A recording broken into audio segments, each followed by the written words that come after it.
Viewers, I'm Vardan Dinesh Rathi from Sustainable Livelihood Initiative India SLII Private Limited, and I'm here with one of our brainchilds, Vardan.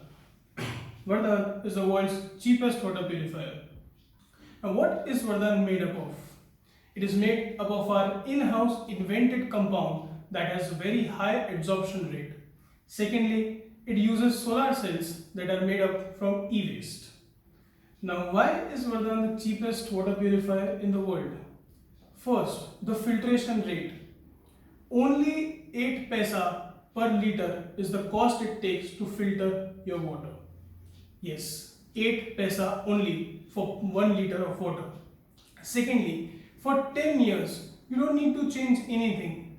No filter change, no membrane change, no cartridge change, nothing at all.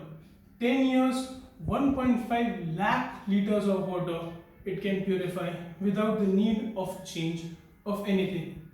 Now, as you can see, the product is very user friendly.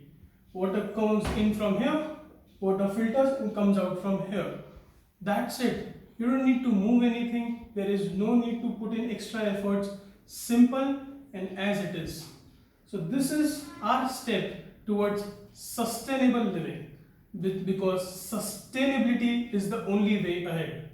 Thank you and keep supporting Project Vardan and keep supporting SLII.